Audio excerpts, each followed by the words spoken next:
Recently একটি ঘটনা ঘটেছে যে কলকাতা মেট্রোতে, যেখানে একজন বাংলা বলার জন্য তাকে বাংলাদেশি বলে আক্রমণ করেছেন আরেকজন হিন্দিভাষী মহিলা। কি ঘটেছে ঘটনাটা? आप बांग्लादेश में नहीं हो, you are in India. আপনারা সবাই যাবেন। West Bengal is a part of India. You must be learning আপনারা বলুন, Hindi. আপনারা কি? आपको बंगाली आता है, हिंदी नहीं आता इंडिया में रहते তুমি আমার অপমান করছো কেন? আমার মাটিতে বসে আমাকে অন্য দেশের লোক is not yours, the metro is not yours, West Bengal is not yours, West Bengal আমার, metro আমার রাজ্যে আমার ট্যাক্সে টাকায় তৈরি, তোমার রাজ্যে না, তোমার ট্যাক্সে টাকায় নয়। এখনও ভারতের কিছু মানুষের ধারণা যে হিন্দি তাদের ন্যাশনাল ল্যাঙ্গুয়েজ, যদিও হিন্দি কোনো ন্যাশনাল ল্যাঙ্গুয়েজ নয়। সোশ্যাল মিডিয়ায় ভিডিওটি ছড়িয়ে পড়ার পর মানুষ বিভিন্ন রকম প্রতিক্রিয়া জানিয়েছে। কেউ বলেছে এটি বাংলা ভাষার প্রতি অসম্মান, আবার কেউ বলেছেন ভারতের একটি রাজ্যে হিন্দি চাপিয়ে দেওয়া উচিত নয়।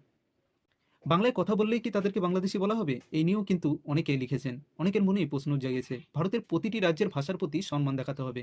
বন্ধুরা, এই ঘটনা আমাদের ভাষার প্রতি শ্রদ্ধার বিষয়ে একটা বড় প্রশ্ন তুলেছে। একটি রাজ্যের নিজস্ব ভাষাকে অপমান করা কি ঠিক? ভাষার বৈচিত্র্যে আমাদের দেশের শক্তি। আপনাদের মতামত কি কমেন্টে জানাবেন।